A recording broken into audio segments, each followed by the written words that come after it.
సుభాష్ చంద్రబోస్ ఎక్కడ ఉన్నాడు? జైలర్ గద్దించి అడిగాడు. విమాన ప్రమాదంలో చనిపోయాడు అంటున్నారుగా అంది ఆవిడ అంతే తీవ్ర స్వరంతో. ఆయన చనిపోలేదు, ఎక్కడో దాంకున్నాడు. నువ్వు ఆయన ఫాలోవర్ కదా, చెప్పు ఎక్కడున్నాడు సుభాష్ చంద్రబోస్? నా గుండెల్లో ఉన్నాడు అంది ఆవిడ. ఓహో, నీ గుండెల్లో ఉంటే గుండెల్లోంచి తీసి బంధిస్తామని చెప్పి ఒక ఇనప పరికరంతో ఆవిడ కుడి వక్షోజాన్ని, రైట్ బ్రెస్ట్ని కోసవతల పడేశారు. ఆవిడ కళ్ళంపని నీళ్లు పెట్టుకోలేదు. సుభాష్ చంద్రబోస్ని ధ్యానిస్తూ భారత్ మాతకి జై అనుకుంటూ ఆ నొప్పిని భరించింది. ఆ దేశభక్తురాలి పేరు ఎవరికీ తెలియదు, ఈ దేశం గుర్తించలేదు. ఆవిడ పేరు నీరా ఆర్య.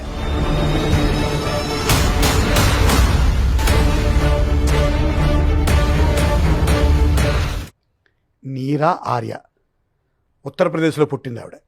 సుభాష్ చంద్రబోస్ గారి ఆజాద్ హింద్ ఫౌజ్లో జాయిన్ అయి ఝాన్సీ లక్ష్మీబాయి రెజిమెంట్కి ట్రైనర్గా పనిచేసింది ఆవిడ. మొట్టమొదటి భారతదేశపు గూఢచారిణి ఆవిడ. ఆవిడ తండ్రి గొప్ప పారిశ్రామికవేత్త. ఈవిడ సంపన్న కుటుంబంలో పుట్టింది. ఎంతో చదువుకుంది, ఆక్స్ఫర్డ్లో చదువుకుంది, ఉన్నత విద్యలు అభ్యసించింది. వాళ్ళ నాన్నగారు ఈవిడ్ని శ్రీకాంత్ బిజుదేశాయ్ అనే ఒక బెంగాలీ పోలీస్ ఆఫీసర్కి ఇచ్చి పెళ్లి చేశారు. శ్రీకాంత్ బిజురంజన్ దాస్ అనే ఒక బెంగాలీ సిఐడి ఆఫీసర్కి ఇచ్చి పెళ్లి చేశారు ఆయన. ఈవిడేమో ఆజాద్ హింద్ ఫౌజ్లో చేరి సుభాష్ చంద్రబోస్ తరపున పనిచేస్తుంటే అతను బ్రిటిష్ ప్రభుత్వం తరపున పనిచేసేవాడు భర్త. కానీ ఏదో రోజు దేశభక్తుడిగా మారతాడని ఆశ ఈవిడికి. ఒకరోజు ఈ శ్రీకాంత్ ఏం చేశాడు, సుభాష్ చంద్రబోస్ని కాల్చడానికి ప్రయత్నం చేస్తాడు. అది గురి తప్పి సుభాష్ చంద్రబోస్ తాలూకు డ్రైవర్కి తగిలి చచ్చిపోతాడు. ఈవిడ ఏం మాట్లాడదు. రాత్రి ఇంట్లో పడుకుంటున్న సమయంలో భర్త పక్కనే నిద్రిస్తున్నాడు, ఈవిడ భర్త పక్కనే నిద్రిస్తుంది. ఒక వేటకత్తి తీసి భర్త తల నరికి అవతల పడేసింది ఆవిడ. దేశం ముఖ్యం, సుభాష్ చంద్రబోస్ ముఖ్యం, స్వాతంత్రం ముఖ్యం, ఆజాద్ హింద్ ఫౌజ్ ముఖ్యం, భర్త ముఖ్యం కాదు. భర్త దేశద్రోహి.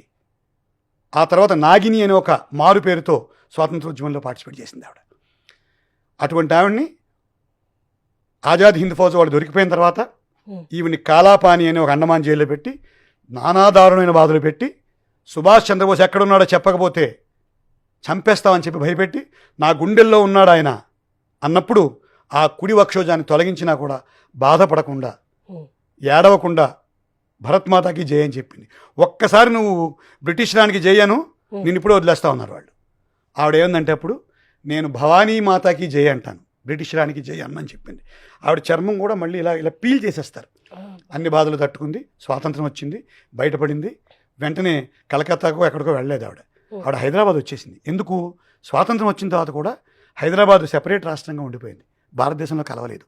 ఇక్కడున్న నిజాం తాలూకు దుశ్చర్యల్ని, రజాకారుల దుర్మార్గాల్ని ప్రభుత్వానికి చేరవేయడానికి మళ్ళీ గూఢచారిగా పనిచేసింది ఇక్కడ వచ్చి. ఆ తర్వాత హైదరాబాద్ రాష్ట్రం కూడా భారతదేశంలో కలిసిపోయింది, సంపూర్ణ భారతదేశం ఏర్పడింది. ఈవిడ మాత్రం హైదరాబాద్లో ఉండిపోయి కడు పేదరికాన్ని అనుభవిస్తూ చార్మినార్ ప్రాంతంలో పూలు పళ్ళు అమ్ముకుని ఒక చిన్న దుకాణం పెట్టుకుని అమ్ముకుంటూ ఆ వచ్చిన డబ్బులతో పిల్లలకి పాఠాలు నేర్పిస్తూ వాళ్ళకి దేశభక్తి నూరు పోస్తూ బతికింది. ఆవిడకు చిన్న పాక ఉండేది.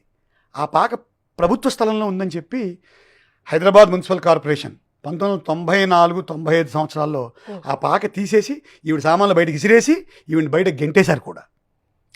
ఈవిడెవరో తెలియదు, ఈవిడ చెప్పుకునే ప్రయత్నం చేయలేదు. అపర కుబేరురాలు, ఎంతో ఉన్నత విద్యలు అభ్యసించిన మనిషి, దేశం కోసం, స్వాతంత్రం కోసం భర్త తల నరికేసిన వీరనారి. సుభాష్ చంద్రబోస్ ఉనికి ఎక్కడున్నాడని చెప్తే కుడి వక్షోజాన్ని నరుక్కోండ్రాని ఇచ్చేసిన మనిషి. కడు పేదరికంలో 1998లో ఉస్మానియా ఆసుపత్రిలో జనరల్ వార్డులో సాధారణ రోగిగా వైద్యం తీసుకుంటూ చనిపోయింది ఆవిడ.